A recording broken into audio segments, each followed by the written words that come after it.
Hello students, this is Sriram info all India government jobs అండి. మన ఛానల్లో పర్మనెంట్ గవర్నమెంట్ జాబ్స్ మాత్రమే పోస్ట్ చేయడం జరుగుతుందండి. కాంట్రాక్ట్ బేస్డ్ కానీ అవుట్ సోర్సింగ్ జాబ్స్ అయితే మన ఛానల్లో ఉండవు. ఓన్లీ పర్మనెంట్ గవర్నమెంట్ జాబ్స్ మాత్రమే పోస్ట్ చేస్తాము.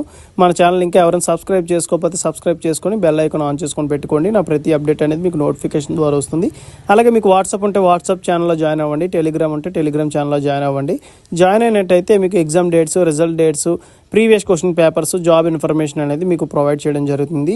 ఛానల్లో జాయిన్ అవ్వడానికి డిస్క్రిప్షన్లో నేనైతే లింక్స్ అనేవి ప్రొవైడ్ చేశాను. ఆ లింక్ ద్వారా మీరైతే ఛానల్లో అయితే జాయిన్ అవ్వచ్చు.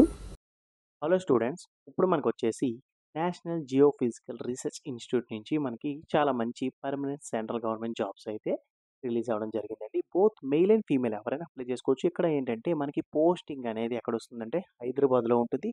అలాగే ఎగ్జామినేషన్ సెంటర్ కూడా మనకి హైదరాబాద్లోనే ఉంటుంది అనమాట. అండ్ ఎవరైతే ఫీమేల్ క్యాండిడేట్స్ ఉన్నారో వాళ్ళకి ఎటువంటి అప్లికేషన్ ఫీజు అయితే లేదు. అండ్ ఎటువంటి ఎక్స్పీరియన్స్ కూడా ఎవరికి కూడా అవసరం అయితే లేదు. ఇది వచ్చేసి మనకి సిఎస్ఐఆర్ ఎన్జిఆర్ఐ వాళ్ళది అఫీషియల్ వెబ్సైట్ అండి. ఇక్కడ మీరు కింద స్క్రోల్ చేసుకున్నట్టయితే ఇక్కడ చూసారా, recruitment of junior secretary assistant number అని చెప్పేసి 02/2025 అని ఇచ్చారు. దీని మీద క్లిక్ చేయొచ్చు. లేదు అనుకుంటే ఇక్కడ మనకి జాయిన్ అజర్లో కెరియర్స్ అని ఉంటుంది. దాని మీద క్లిక్ చేస్తే మీకు పేజ్ వచ్చేసి ఇలా ఓపెన్ అవుతుంది. ఇందులో మనకి కరెంట్ ఓపెనింగ్లో కూడా ఇక్కడ చూడండి పర్మనెంట్ పొజిషన్స్ అంటే మనకి ఇవన్నీ కూడా పర్మనెంట్ బేస్డ్ జాబ్స్ అండి. మనకి హైదరాబాద్ నుంచి నోటిఫికేషన్ అయితే రిలీజ్ అయింది. పోస్టింగ్ 100% మీకు హైదరాబాద్లోనే ఉంటుంది. ఇక్కడ అడ్వర్టైజ్మెంట్ లింక్ ఉంది. అప్లై చేసుకోవడానికి లింక్ కూడా ఉందన్నమాట. ఇక్కడ మనకి అడ్వర్టైజ్మెంట్ మీద క్లిక్ చేసినట్టయితే మీకు నోటిఫికేషన్ అనేది డౌన్లోడ్ అవుతుంది. ఇట్లా ఈ నోటిఫికేషన్లో ఇంపార్టెంట్ పాయింట్స్ అనేవి అన్నీ కూడా మీకు చాలా క్లియర్గా ఎక్స్ప్లెయిన్ చేస్తానండి. మీరు వీడియో ఎక్కడ స్కిప్ చేయకుండా లాస్ట్ వరకు చూడండి. ఎటువంటి డౌట్స్ ఉన్నా కింద కామెంట్ బాక్స్లో కామెంట్ చేయండి. మీకు ఖచ్చితంగా నేనైతే రిప్లై ఇస్తాను. లేదు అనుకుంటే కాల్ మీ ఫర్ యాప్ నుంచి ఎలా కాల్ చేయాలి ఏంటని కూడా ఒక వీడియో కూడా చేసి పెట్టి నాకు కింద డిస్క్రిప్షన్ ఇచ్చాను. ఆ వీడియో చూసి మీరు డైరెక్ట్గా కాల్ మీ ఫర్ యాప్ నుంచి కాల్ చేయండి. మీ డౌట్స్ అన్నీ కూడా నేనైతే క్లారిఫై అయితే చేస్తాను. ఇప్పుడు మనం నోటిఫికేషన్ ఇంపార్టెంట్ పాయింట్స్ అనేవి డిస్కస్ చేసుకుందాం. ఇది వచ్చేసి మనకి అఫీషియల్ నోటిఫికేషన్ అండి. సిఎస్ఐఆర్ ఎన్జిఆర్ఐ వాళ్ళది.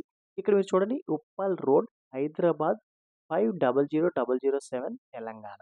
ఓకేనా. ఈ నోటిఫికేషన్ అనేది మనకి తెలంగాణ నుంచి రిలీజ్ అవ్వడం జరిగింది. 100% మీకు హైదరాబాద్లోనే పోస్టింగ్ అనేది వస్తుందన్నమాట. ఎగ్జామినేషన్ సెంటర్స్ కూడా హైదరాబాద్లో ఉంటుంది. ఏపీ, తెలంగాణ అందరూ కూడా అప్లై చేసుకోవచ్చు. హైదరాబాద్ నుంచి రిలీజ్ అయింది కదా, ఓన్లీ ఫర్ హైదరాబాద్ వాళ్ళు మాత్రమే అప్లై చేసుకోవడానికి ఇంకా కాదు. ఇది ఆల్ ఓవర్ ఇండియా ఎవరైనా ఓకేనా, ఏ స్టేట్ నుంచి అయినా సరే దీనికి అప్లికేషన్స్ అనేవి పెట్టుకోవచ్చు. ఇది అడ్వర్టైజ్మెంట్ నెంబర్ అండి. ఇక్కడ మీరు చూడొచ్చు, women candidates are encouraged to apply. ఓకేనా, మీ ఉమెన్ క్యాండిడేట్స్ని కూడా ఎంకరేజ్ చేస్తున్నాం. వాళ్ళు కూడా మీరు అప్లై చేసుకోవచ్చు. వీళ్ళకైతే ఎటువంటి అప్లికేషన్ ఫీజు కూడా ఏమీ లేదని మనకి ఇక్కడ చెప్పడం జరిగింది. ఆన్లైన్ అప్లికేషన్ వచ్చేసి 2 ఏప్రిల్ 2025 అయితే మనకి స్టార్ట్ అయిందండి. నెక్స్ట్ వచ్చేసి లాస్ట్ డేట్ చూసుకున్నట్టయితే 5 మే 2025 అయితే ఎండ్ అవుతుంది. ఈ డేట్స్లోపు మీరు ఆన్లైన్లో అప్లై చేసుకుంటే సరిపోతుంది. ఎటువంటి ఆఫ్లైన్ అప్లికేషన్ కూడా మీరేమీ పంపించాల్సిన అవసరం అయితే లేదు. అలాగే ఇక్కడ CSIR NGRI invites online application. ఓకేనా, మీకు చెప్పాను కదా, ఇది ఆన్లైన్ అప్లికేషన్ మాత్రమే. ఇక్కడ మనకి ఏ పోస్టు ఏంటి కూడా మనకి ఇక్కడ చాలా క్లియర్గా ఇచ్చారు. ఇక్కడ చూడండి, జేఎస్ఏ అంటే junior secretary assistant general finance and accounts and stores and purchasing. ఓకేనా, ఈ 3 కేటగిరీస్లో వీరైతే రిక్రూట్మెంట్ అయితే తీస్తున్నారు. మనకి జనరల్ వచ్చేసి 8 పోస్టులు ఉన్నాయి. ఓపెన్ కేటగిరీకి వచ్చేసి 4 ఉన్నాయి. అంటే ఏ క్యాస్ట్ వాళ్ళని దీనికి అప్లై చేసుకోవచ్చు. ఎస్సీ వాళ్ళకి 2, ఓబీసీ వాళ్ళకి అయితే 2. అలాగే ఫైనాన్స్ అండ్ అకౌంట్స్కి వచ్చేసి ఒకటే పోస్ట్ ఉంది. ఆ ఒకటి కూడా ఓపెన్ కేటగిరీకి అయితే ఇస్తున్నారు. అలాగే నెక్స్ట్ జూనియర్ సెక్రటరీ అసిస్టెంట్కి వచ్చేసి ఇందులో మనకి స్టోర్స్ అండ్ పర్చేస్ 2 పోస్టులు ఉన్నాయి. 2 కూడా ఓపెన్ కేటగిరీకి అయితే ఇవ్వడం జరిగింది. ఈ 3కి కూడా పే స్కేల్ లెవెల్స్ వచ్చేసి 2 ఇస్తున్నారు. అంటే ఇనీషియల్గా మీకు బేసిక్ శాలరీ 19,900 అయితే ఉంటుంది. గ్రాస్ శాలరీ మీకు నెలకొచ్చే జీతం ఎంత ఉంటుందంటే 38,483 అనేది మీకు నెలకొచ్చే జీతం అయితే ఉంటుంది. హైదరాబాద్లో ఉంటూ దగ్గరగా మీకు 2,000 తక్కువ 40,000కి మీరు ఉద్యోగం చేయాల్సి ఉంటుంది.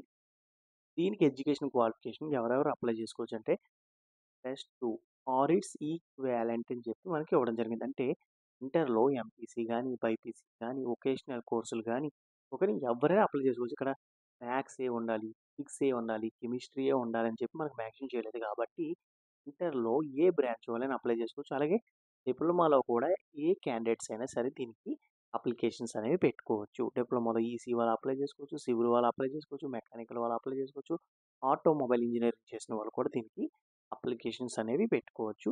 నెక్స్ట్ వచ్చేసి ఏజ్ లిమిట్ మనం చూసుకున్నట్టయితే 28 ఇయర్స్ అయితే ఇవ్వడం జరిగింది. అంటే మినిమం వచ్చేసి మనకి 18 ఇయర్స్ అండి. మాక్సిమం మనకి 28 ఇయర్స్ వరకు కూడా అప్లై చేసుకోవచ్చు. ఏజ్ రిలాక్సేషన్ కూడా ఉంటుంది. యాజ్ పర్ గవర్నమెంట్ రూల్ ప్రకారంగా ఎస్సీ/ఎస్టీ క్యాండిడేట్స్‌కి వచ్చేసి 5 ఇయర్స్ ఉంటుంది. ఓబీసీ వాళ్ళకి వచ్చేసి 3 ఇయర్స్ ఉంటుంది. పీడబ్ల్యూడీ క్యాండిడేట్స్‌కి వచ్చేసి 10 ఇయర్స్ అనేది ఏజ్ రిలాక్సేషన్ అయితే ఉంటుంది. అండ్ నెక్స్ట్ మీకు స్కిల్ టెస్ట్ అయితే పెడతారన్నమాట. టైపింగ్ స్పీడ్ మీకు వచ్చుండాలి. 35 వర్డ్స్ పర్ మినిట్ ఏదైనా టైప్ చేయాలి. లేదనుకుంటే 30 వర్డ్స్ పర్ మినిట్ హిందీ అనే టైప్ చేసినా సరిపోతుందన్నమాట. ఓకే. ఈ రెండిట్లో ఏదో ఒకటి టైప్ చేస్తే సరిపోతుంది. అండ్ అనదర్ ఇంపార్టెంట్ పాయింట్స్ చూసుకున్నట్టయితే జనరల్ ఇన్ఫర్మేషన్ కండిషన్స్‌లో మనకి ఇయర్‌నెస్ అలవెన్స్ అని, హౌస్ రెంట్ అలవెన్స్ అని, ట్రాన్స్‌పోర్ట్ అలవెన్స్ అని, మెడికల్ అలవెన్స్ అని సెంట్రల్ గవర్నమెంట్ ఎంప్లాయీస్‌కి ఎటువంటి అలవెన్సెస్ ఉంటాయో సేమ్ మీకు కూడా అట్లాంటి అలవెన్సెస్ అనేవి వర్తిస్తాయి. ఓకేనా. ఇండియన్ సిటిజన్స్ అందరూ కూడా అప్లై అయితే చేసుకోవచ్చని మనకిక్కడ ఇవ్వడం జరిగింది. ఓన్లీ హైదరాబాద్ క్యాండిడేట్స్‌కి అని కాదు. ఓకేనా. అందరూ కూడా అప్లై అయితే చేసుకోవచ్చు. అండ్ నెక్స్ట్ వచ్చేసి మీరు అప్లై చేస్తున్నప్పుడే మీ మీడియం అనేది సెలెక్ట్ చేసుకోవాలి. Examination medium. మనకి ఎగ్జామ్ అనేది హిందీలో ఉంటుంది, ఇంగ్లీష్‌లో ఉంటుంది. ఓకేనా. మీ సూటబుల్ లాంగ్వేజ్ ఏదైతే అది సెలెక్ట్ చేసుకోవాల్సి ఉంటుంది. అండ్ నెక్స్ట్ వచ్చేసి నో ట్రావెలింగ్ అలవెన్స్. మీరు ఇప్పుడు ఆంధ్రప్రదేశ్ నుంచి అప్లై చేస్తున్నారనుకోండి. మీరు హైదరాబాద్ వెళ్లి ఎగ్జామ్ రాయాల్సి ఉంటుంది. దానికి మీకు ట్రావెలింగ్ అలవెన్సెస్ అనేది ఎటువంటివి వీలైతే ప్రొవైడ్ చేయరు అని చెప్పి మనకి ఇక్కడ ఇవ్వడం జరిగింది. అండ్ నెక్స్ట్ వచ్చేసి మనకి ఈ రిటన్ టెస్టు, టైపింగ్ టెస్టు ఎలా కమ్యూనికేట్ చేస్తారంటే, అయితే మన వాట్సాప్ ఛానల్‌లో గాని, టెలిగ్రామ్ ఛానల్‌లో గాని జాయిన్ అవ్వండి. నేను అప్డేట్స్ అవన్నీ ప్రొవైడ్ చేస్తాను. లేదు అనుకుంటే మీరు అప్లై చేసినట్టయితే ఖచ్చితంగా మీ మెయిల్ ఐడీకి, మీ రిజిస్టర్ మెయిల్ ఐడీకి వీలైతే మెయిల్ అయితే కంపల్సరీగా చేస్తారు. మీరు స్క్రీనింగ్ కమిటీ వాళ్ళు చేస్తారు. అండ్ రిటన్ ఎగ్జామ్ వచ్చినట్టు చేస్తారు. స్కిల్ టెస్ట్ కూడా అన్నీ కూడా అప్లోడ్ చేస్తారు. ఓకేనా. నెక్స్ట్ వచ్చేసి 2 ఇయర్స్ ప్రొవిజన్ పీరియడ్ అయితే ఉంటుందన్నమాట. అంటే మీకు ట్రైనింగ్ లాంటిది. ఆఫ్టర్ దట్ మిమ్మల్ని అయితే కన్ఫర్మేషన్ చేస్తారు. రెగ్యులరైజేషన్ చేస్తారు. And another important points age limit మీకు ఆల్రెడీ చెప్పాను కదా! 28 ఇయర్స్ వరకు కూడా అందరూ కూడా అప్లై చేసుకోవచ్చు. 18 ఇయర్స్ నుంచి 28 ఇయర్స్. అలాగే age relaxation as per government rule ప్రకారంగా 5 years for SC ST, 3 years for OBC. అలాగే పీడబ్ల్యూడీ క్యాండిడేట్స్‌కి వచ్చేసి 10 ఇయర్స్ అనేది ఏజ్ రిలాక్సేషన్ అయితే ఉంటుంది. అండ్ అనదర్ ఇంపార్టెంట్ పాయింట్స్ ఇక్కడ చూసుకున్నట్టయితే మోడ్ ఆఫ్ సెలక్షన్ అండి. మోడ్ ఆఫ్ సెలక్షన్‌లో ఫస్ట్ వచ్చేసి స్క్రీనింగ్ కమిటీ ఉంటుంది. ఈ స్క్రీనింగ్ కమిటీ ఏం చేస్తుంది? మీరు పెట్టిన అప్లికేషన్స్ అన్నీ కూడా వెరిఫై చేస్తుంది. మీరు ఫోటో ఎలా అప్లోడ్ చేశారు? సిగ్నేచర్ ఎలా అప్లోడ్ చేశారు? మీకు రిలవెంట్‌గా ఎడ్యుకేషన్ క్వాలిఫికేషన్ ఉందా? లేదా? అన్నీ చెక్ చేసి మీరు ఓకే అనుకుంటే రిటన్ ఎగ్జామ్‌కి అడ్మిట్ కార్డ్స్ అనేవి ప్రొవైడ్ చేయడం జరుగుతారు. తర్వాత రిటన్ ఎగ్జామ్‌లో ఎవరైతే క్వాలిఫై అయ్యారో వాళ్ళకొచ్చేసి టైపింగ్ టెస్ట్ అయితే కండక్ట్ చేస్తారు. ఓకేనా. ఇందులో మనకి 2 పేపర్స్ అయితే ఉంటాయి రిటన్ ఎగ్జామ్‌లో. పేపర్ 1 అండ్ పేపర్ 2 ఉంటుంది. ఇందులో మనకి సిలబస్ చూసుకున్నట్టయితే చూడండి ఇంగ్లీష్ అండ్ హిందీ లాంగ్వేజ్‌లో ఉంటుంది. 12థ్ క్లాస్ బేస్డ్ అడుగుతారన్నమాట. అంటే ఇంటర్ బేస్‌లో క్వెషన్స్ అనేవి వస్తాయి. మీడియం లెవెల్‌లో ఉంటుంది. ఎస్ఎస్‌సి సీజీఎల్ మోడల్‌లో వస్తుంది. అండ్ నెక్స్ట్ దీనికి 200 క్వెషన్స్ ఉంటాయి. 2 అవర్స్ 30 మినిట్స్ డ్యూరేషన్ టైమ్ అయితే ఉంటుంది. పేపర్ 1 వచ్చేసి మనకి 90 మినిట్స్ డ్యూరేషన్ టైమ్ అవుతుంది. Mental ability test 100 questions 200 marks. అంటే ఈచ్ క్వెషన్ క్యారీ 2 మార్క్స్ అండి. అలాగే దీనికి ఎటువంటి నెగెటివ్ మార్కింగ్ అనేది ఏమీ లేదు. అలాగే నెక్స్ట్ పేపర్ 2 చూసుకున్నట్టయితే 1 అవర్ డ్యూరేషన్ టైమ్ అయితే ఉంటుంది. జనరల్ అవేర్‌నెస్ నుంచి ఇంగ్లీష్ లాంగ్వేజ్ నుంచి వస్తుంది. 50 క్వెషన్స్ 150 మార్క్స్ అయితే కండక్ట్ చేస్తున్నారు. అంటే each question carry 3 marks. But దీనికొచ్చేసి 1 నెగెటివ్ మార్కింగ్ అనేది ఉంటుంది. ఓకేనా. మనకి పేపర్ 2 బేస్ చేసుకొని మీకు మెరిట్ లిస్ట్ అయితే తీయడం జరుగుతుంది. అది మాత్రం గుర్తుపెట్టుకోండి. అండ్ స్కిల్ టెస్ట్ ఏదైతే కండక్ట్ చేస్తున్నారో జస్ట్ క్వాలిఫైయింగ్ నేచర్ మాత్రం. మీకు మార్కులొస్తే చాలు. ఓకేనా. 100 కండక్ట్ చేసి 35 పాస్ మార్క్ అని పెట్టారనుకోండి. 35 మార్కులొచ్చినా ఒకలాగే కన్సిడర్ చేస్తారు. 99 మార్కులొచ్చినా ఒకలాగే కన్సిడర్ చేస్తారు. బట్ ఇక్కడ మీరు స్కోర్ చేయాల్సిందేంటి? పేపర్ 2 ఓకేనా. జనరల్ అవేర్‌నెస్ అండ్ ఇంగ్లీష్‌లో మీరు స్కోర్ చేయాల్సి ఉంటుంది. ఇది ఎలా అప్లై చేసుకోవాలి ఏంటంటే, ఆన్‌లైన్‌లో అప్లై చేసుకోవాలి. ఈ లింక్స్ అనేవి కూడా అన్నీ కూడా నేను కింద డిస్క్రిప్షన్‌లో ఇస్తాను. వ్యాలిడ్ ఈమెయిల్ ఐడీతో మీరు రిజిస్టర్ అవ్వాల్సి ఉంటుంది. ఎందుకు? ఫర్దర్‌గా మీకు ఏమైనా కమ్యూనికేట్ చేయాలన్నా మీ మెయిల్ ఐడీకే వీలైతే కమ్యూనికేట్ చేస్తారు కాబట్టి. అప్లికేషన్ ఫీజ్ విషయానికి వచ్చినట్టయితే రూ. 500 అనేది అప్లికేషన్ ఫీజ్ అండి. At the end of this video మీకు ఎస్‌బీఐ కలర్ ద్వారా ఎలా అప్లికేషన్ ఫీజ్ కూడా పే చేయాలో చెప్తాను. ఓకేనా.